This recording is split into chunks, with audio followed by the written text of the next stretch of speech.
오늘은 인생에게 일어날 3대 사실에 대하여 여러분들에게 말씀을 드리고자 합니다. 우리가 지금 세상을 살아가고 있는데 저와 여러분의 삶 속에 반드시 일어나게 될 너무나도 중요한 사실 3가지. 먼저는 죽음, 그리고 죽음 이후에 하나님의 심판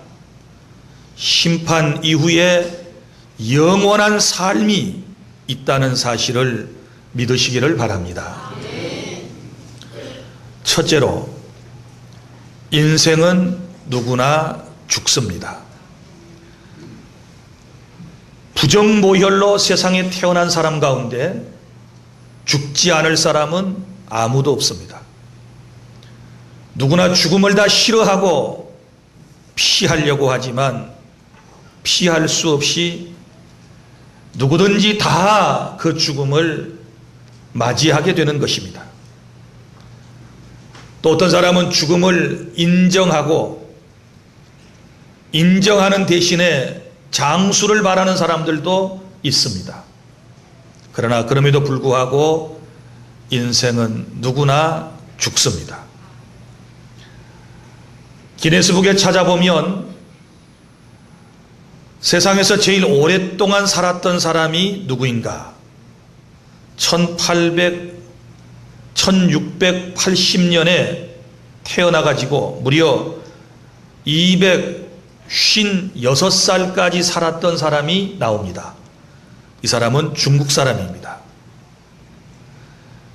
256살을 살았지만 그는 죽었습니다. 또 우리 성경에 보면 근 1000년을 가까이 살았던 인물이 있는 것도 우리가 잘 알고 있습니다. 무드셀라라고 하는 사람은 969살을 살고 세상을 떠났습니다. 969살을 살았지만 죽었다는 사실을 여러분 기억하시기를 바랍니다. 지금도 우리가 살고 있는 이 지구상 위에는 1년에 약 1억 만 명이라고 하는 사람이 세상을 떠나고 있습니다. 제가 지금 설교를 하고 있는 이 시간에도 1초에 똑딱 하는 순간에 3명이라고 하는 사람이 유명을 달리하고 있습니다. 인간에게 찾아오는 죽음이라고 하는 것을 그 어떤 사람도 피할 길이 없습니다. 죽음에 대한 이야기를 가장 싫어하고 죽음에 대한 이야기를 가장 부정적으로 인생이 받아들이고 있지만, 그러나 이것은 사실이며 저와 여러분에게도 반드시 찾아온다는 것을 여러분 믿으시기를 바랍니다. 인생은 언제 죽을는지 모릅니다. 몇 살 때 죽을는지 아무도 예측할 수 없습니다. 또 죽을 때에 어디서 죽을는지도 인생은 알 수 없습니다. 뿐만 아니라 어떻게 죽을는지를 누가 예측할 수 있겠습니까? 아무도 이런 것들은 예측이 불가능하다는 사실을 아셔야 됩니다. 그러면 인생이 왜 살다가 죽는가?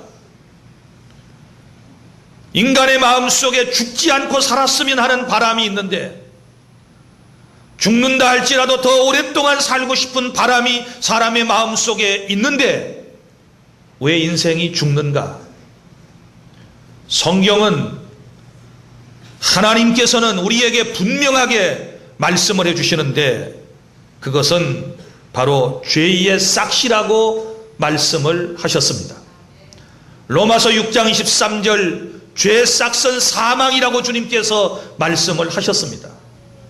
인간이 죄를 지었기 때문에 그 죄값으로 말미암아 결국은 세상을 살다가 죽게 되는 것입니다. 여러분, 인생의 죽음은 만인에게 평등하다는 것도 우리가 체험하며 살고 있습니다. 남녀, 노소, 빈부, 격차를 막론하고 누구든지 인생이라면 살다가 죽는 것입니다. 인생은 몇 가지 평등한 삶을 경험하게 되지요. 자, 여러분 잘 아시는 말씀입니다. 사람의 나이 40살이 되면 지식의 평등이 온다고 그러지 않습니까?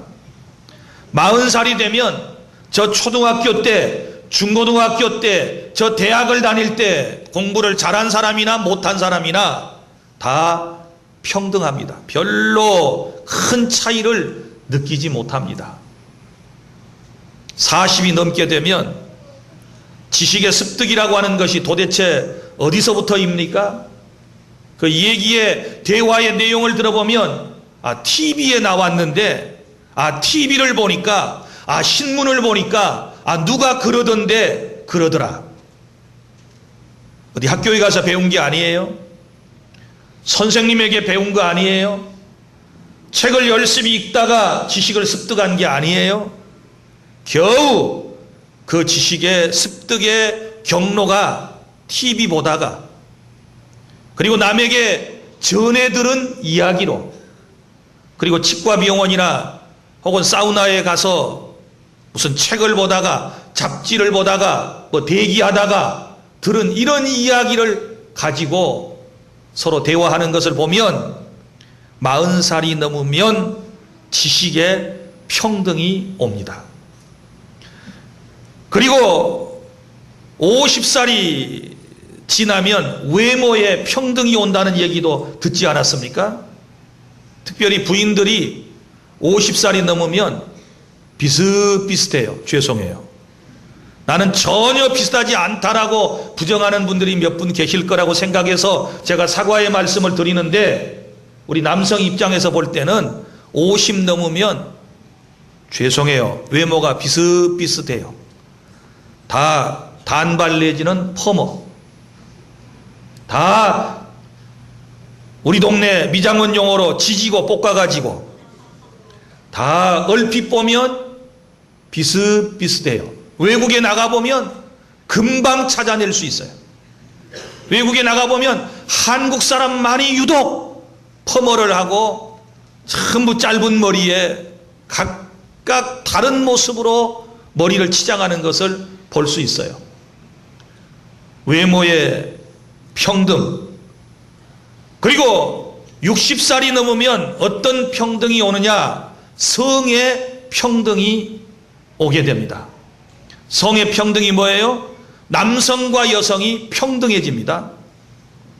저는 우리 아파트에서 많은 것을 느껴요. 우리 아파트에 종종 저도 뭔가 봉지를 들고 쓰레기를 버리는 곳에 가는 경우가 있습니다. 60이 넘으면요, 남자들이 다 쓰레기 봉지를 들고 쓰레기 버리는 곳으로 갑니다. 그건 누가 시킨 거 아닙니다.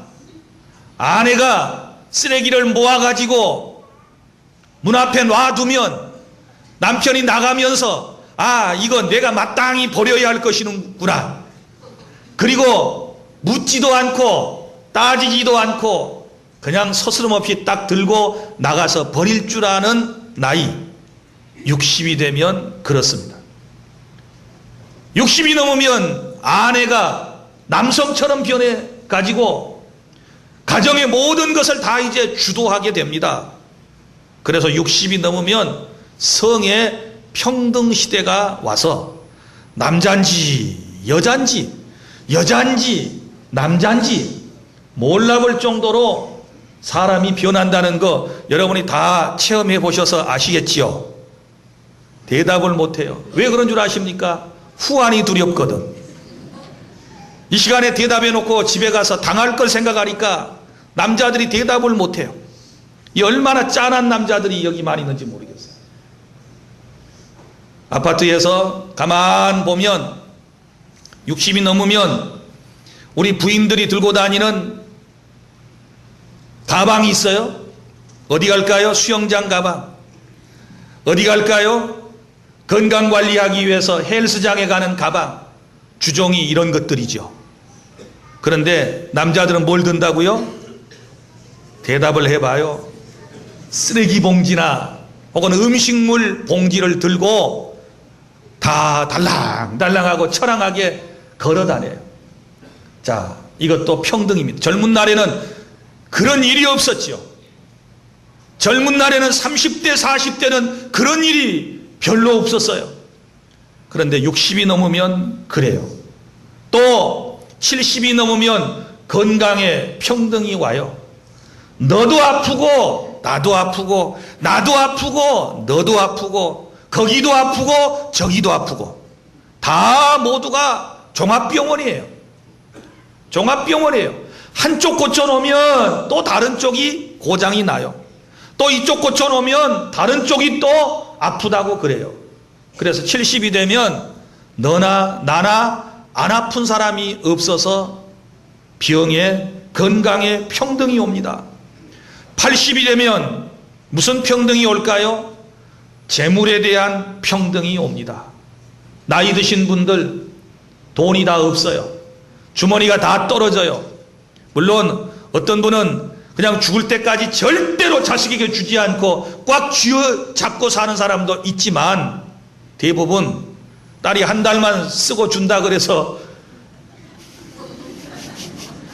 그거 주었다가 딸한테 다 빼앗기고, 아들 녀석이 무슨 사업하는데 도장 하나만 찍어주면 아버지 다 끝나겠습니다. 그래서 도장 하나 찍어줬다가 다 날려버리고, 이래저래 노인들의 주머니는 가볍습니다. 다 평등해요. 또 90이 되면 어떤 평등이 올까요? 생사의 평등이 와서 90이 되면 죽었는지 살았는지 건드려도 별로 반응이 없고 아픈 것을 몰라요.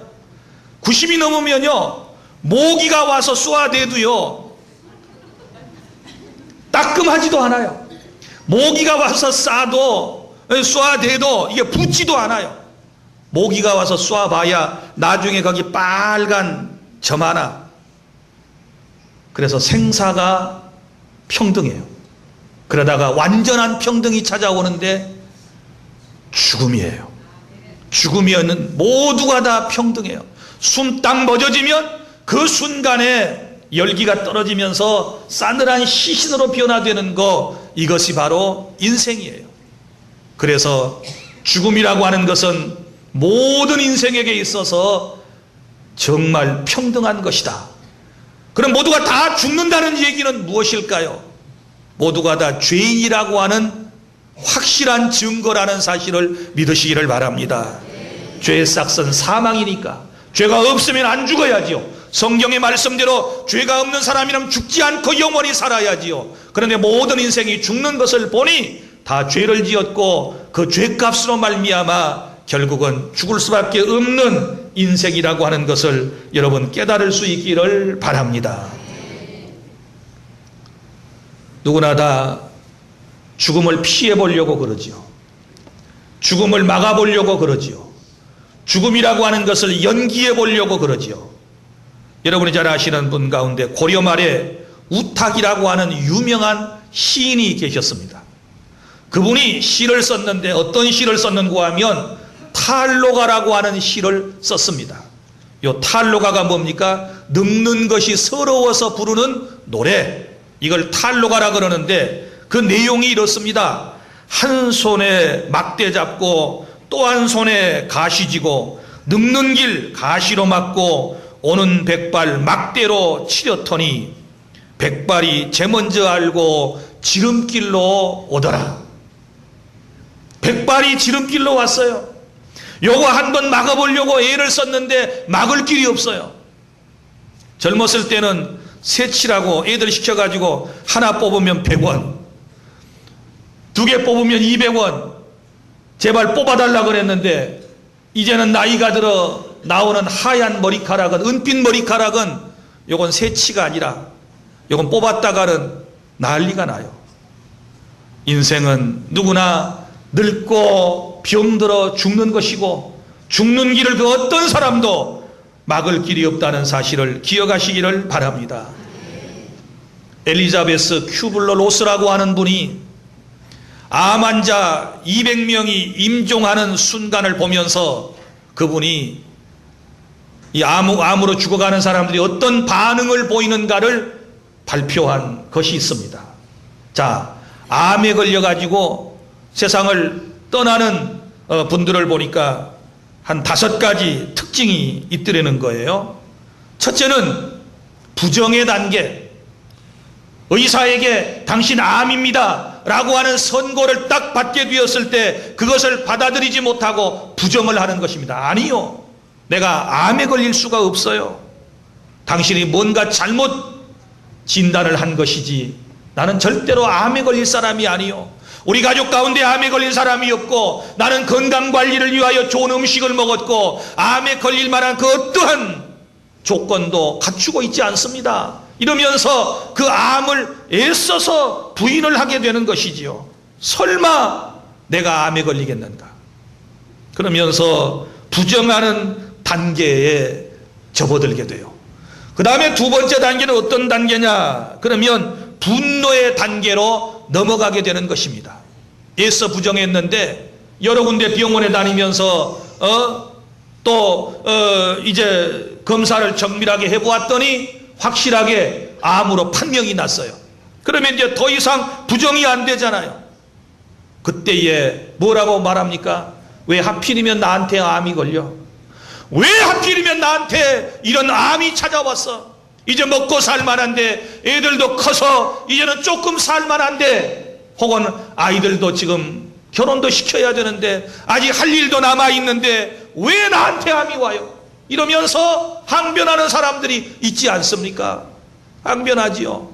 더 못된 인간도 있고 더 죄짓는 인간도 있고 더 나쁜 인간도 있는데 암이 그 사람에게 가야지 왜 하나님의 뜻대로 살려고 하고 선하게 살려고 하고 기도하면서 살려고 하는 나에게 암이 찾아올 수 있다는 얘기인가? 그래서 막 분노해요. 의사에게 분노해요. 당신 그만큼 배웠다면서 6년 7년 동안 그렇게 공부했으면, 그래서 의사가 됐으면 내 암 정도야 쉽게 치료해 줘야지 왜 내 암병 하나 못 고치느냐고 이러면서 의사에게 분노하고 또 가족들에게도 분노를 하게 되지요. 그래서 이때가 되면 이제 사람에게 짜증을 부리고 욕을 하고 반항하고 화를 내는 이런 단계로 들어서게 되는 것입니다. 그러다가 세 번째 단계, 이제는 소리를 질러도 소용이 없고 아무리 부정을 하고 화를 내도 자기의 병이 나을 기미가 보이지 아니하고 내가 이래서는 안 되겠다는 생각이 들게 돼요. 그래서 세 번째는 이제 하나님과 협상하는 단계를 갖게 돼요.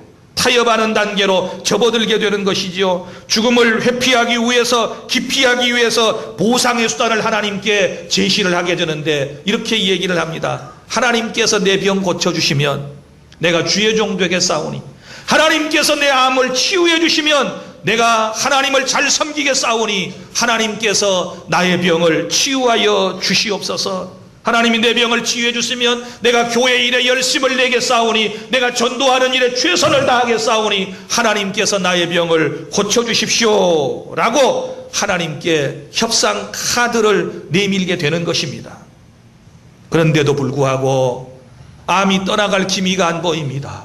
그런데도 불구하고 이 암이 치료될 기미가 보이지 않습니다. 그러면 어떻게 될까요? 몸부림치다가 안 되면 누구나 다 우울한 감정에 접어들게 되는 것이지요. 이때가 되면 이제는 그 부르짖는 기도도 조용해져서 말수가 적어지게 되고 혼자 눈물을 떨구게 되는 것입니다. 이제 내 인생은 여기서 끝장이 나는가? 나는 이 젊은 나이에, 나는 이 살만한 나이에 암으로 세상을 결국 떠나야 하는가? 그러면서 눈물을 하염없이 흘리고 자기 연민에 빠지게 되는 것입니다. 그런데 여러분, 위기가 기회라는 말이 있듯이 바로 이때가 주님을 만나는 기회인 줄로 믿으시기를 바랍니다.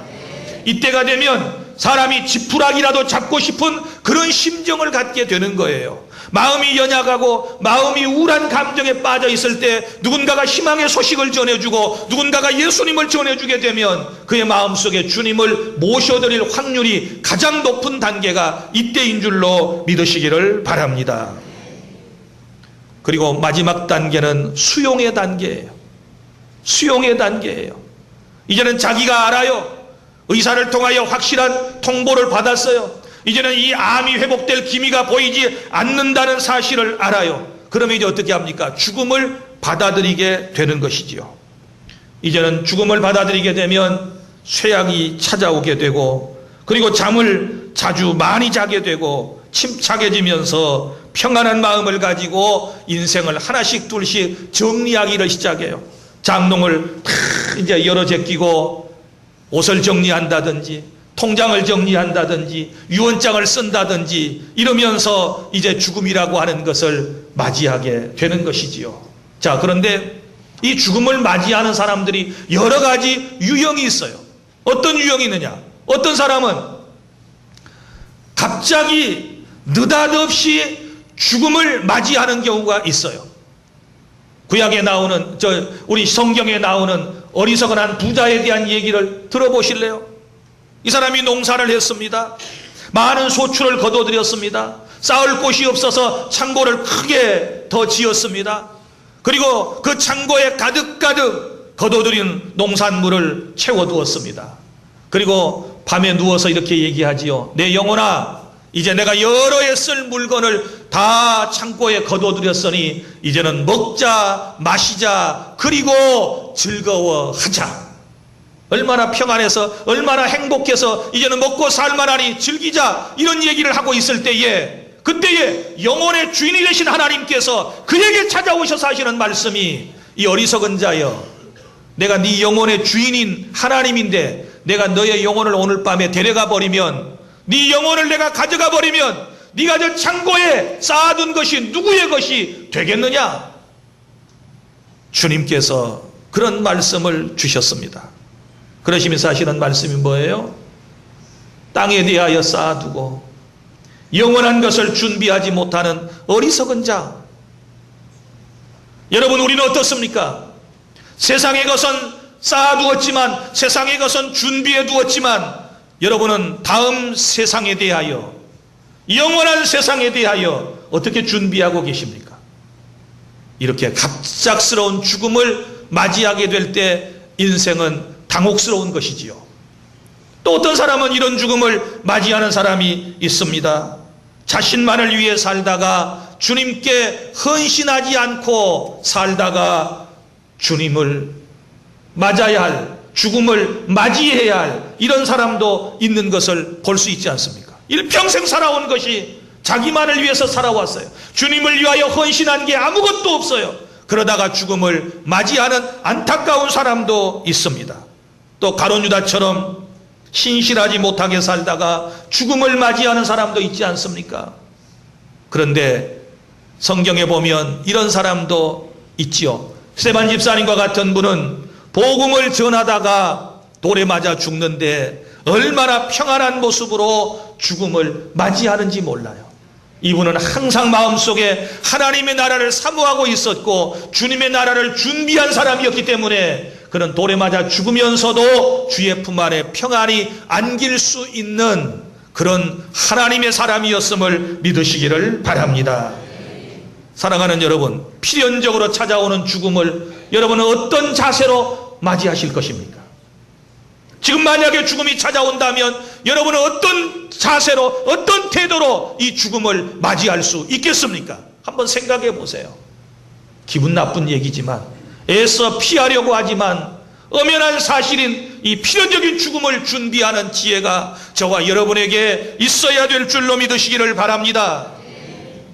그 다음에 두 번째 우리가 살펴야 할 말씀이 심판에 대한 말씀입니다.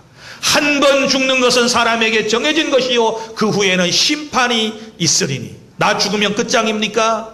아니지요. 오늘 주님은 우리에게 말씀합니다. 심판이 있다고 말씀합니다. 여기서 말하는 심판이라고 하는 것은 나눈다, 구별한다, 판결한다라고 하는 그런 뜻을 가지고 있습니다. 사람이 죽고 난 이후에 심판은 두 가지입니다. 하나는 신자를 위한 심판이 있습니다. 예수님을 믿다가 세상을 떠난 사람에게 주님이 심판을 행하십니다. 이 심판은 어떤 심판일까요? 지옥이냐 천국이냐의 심판이 아니라 상급에 관련된 심판입니다. 우리가 주님의 영광을 위해서 하나님이 기뻐하시는 선한 위를 위하여 얼마나 수고하였는가를 주님께서 따져 묻게 되실 것입니다. 그래서 어떤 사람에게는 생명의 멸관을 주님께서 허락해 주시겠다라고 약속해 주셨습니다. 여러분이 진실로 예수님을 믿고 구원받은 분들이고 그리고 하나님 앞에 서시게 될 분들이라면 우리는 상급에 대한 심판을 받게 될 줄로 믿으시기를 바랍니다.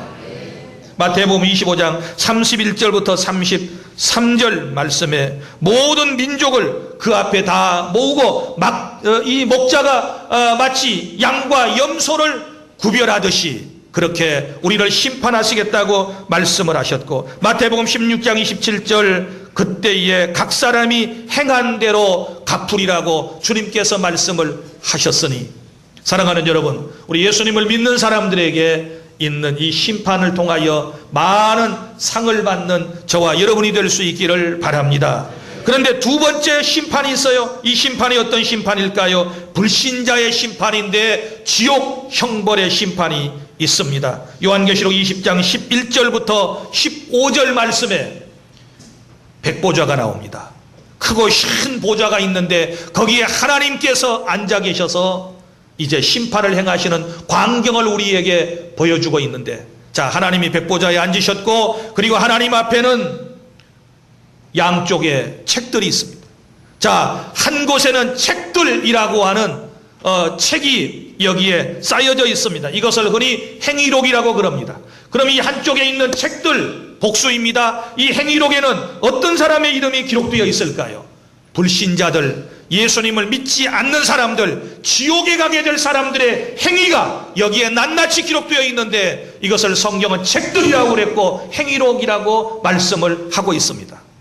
그 다음에 또 한쪽에 책이 있습니다. 이것은 생명록입니다.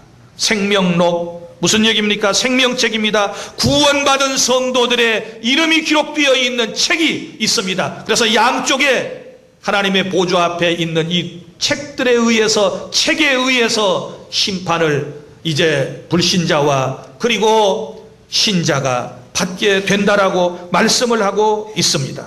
사랑하는 성도 여러분, 이제 오늘 우리는 분명히 기억해야 됩니다. 우리가 하나님 앞에 설 때가 있습니다.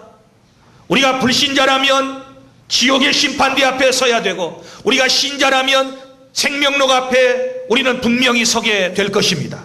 나는 여러분들이 생명록 앞에, 생명책 앞에 서서 여러분들이 상급에 대한 심판을 받는 분들이 되실 수 있기를 바랍니다. 그 다음에 세 번째, 영원이 있습니다. 영원한 삶.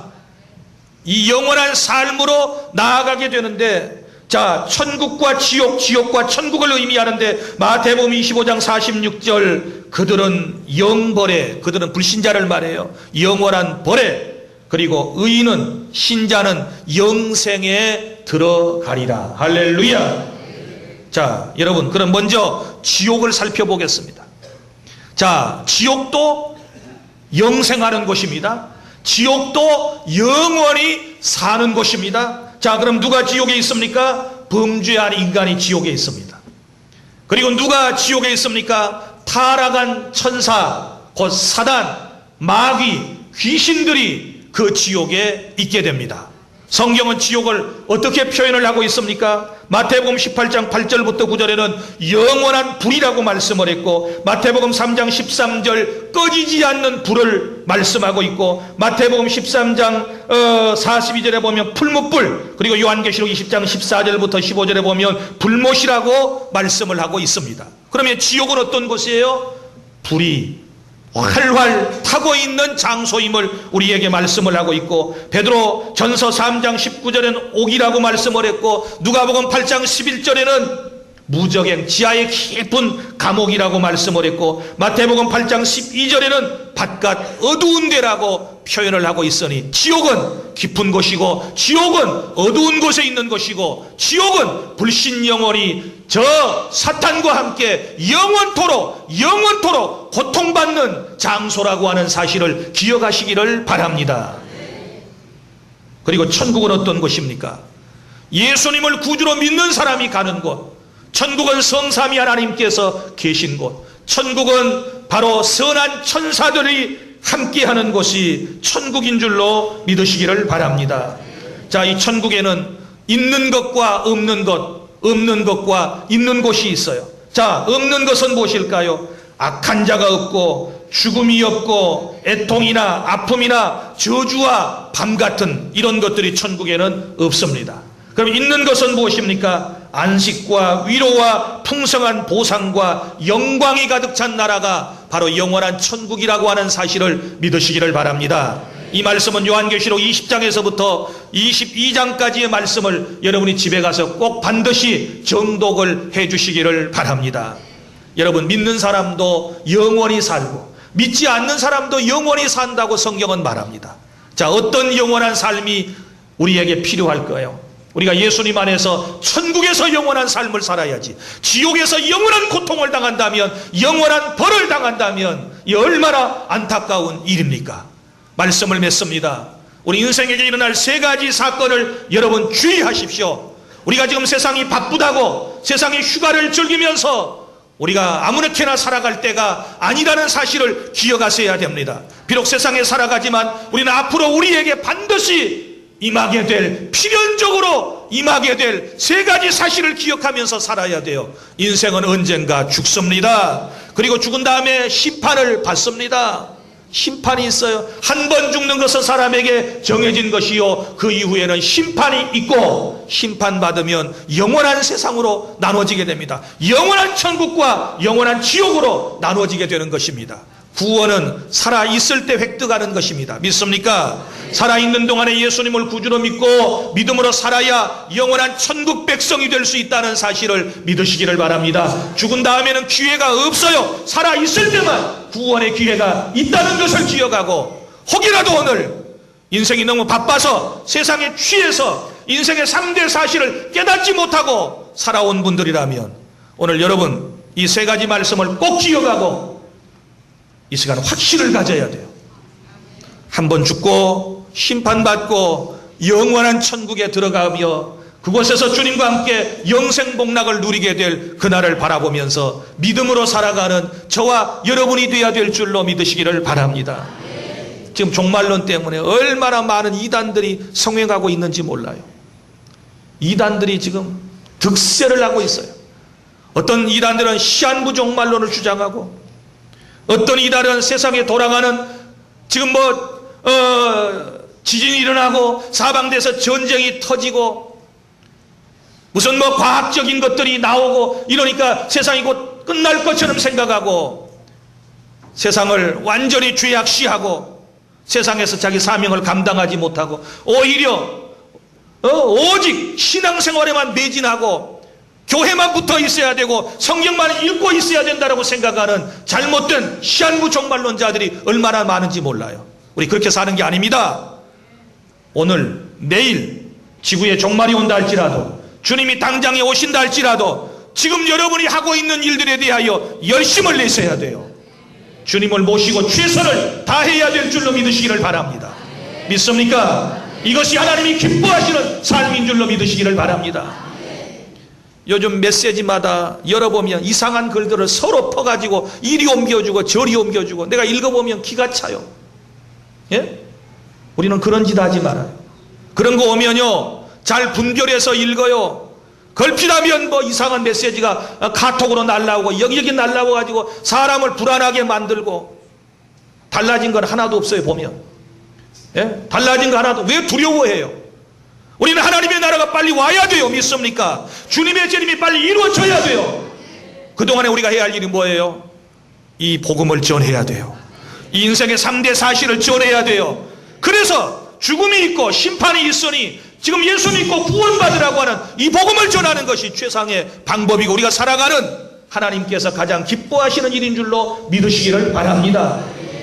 신앙을 제대로 배워서 스피노자가 말한 대로 비록 그가 믿음으로 살아가는 사람은 아니었을지라도 내일 지구의 종말이 와도 나는 오늘 한 그루의 사과나무를 심겠다는 이런 마음을 가지고 우리가 하루하루를 하나님의 영광을 위하여 성실하게 살아가는 이것을 하나님께서 기뻐하시는 줄로 믿으시기를 바랍니다. 죽으면 다 끝난다. 주님 오시면 다 끝난다. 이런 건 아니에요. 여러분, 주님의 나라 영원한 세상은 또 다른 세계의 시작이에요. 믿습니까? 다른 세계가 시작되는 거예요. 죽으면 끝나는 게 아니에요. 할렐루야. 천국으로 들어가는 길이에요. 믿습니까? 주님의 재림은 다 세상이 폭삭 망하고 끝나는 것이 아니에요. 그 끝남과 동시에 하나님의 나라가 시작돼요. 새로운 나라가 시작돼요. 믿습니까? 모든 것을 긍정적으로 바라보는 시각이 필요해요. 부정적으로 종말을 이해하려고 하면 두렵고 떨리고 자꾸 이상한 소리만 해야 돼요. 우리 그렇게 신앙생활을 하면 안 돼요. 우리 긍정적으로 하나님 나라를 기다리며 살아가는 저와 여러분이 될 수 있기를 바랍니다. 기도하겠습니다.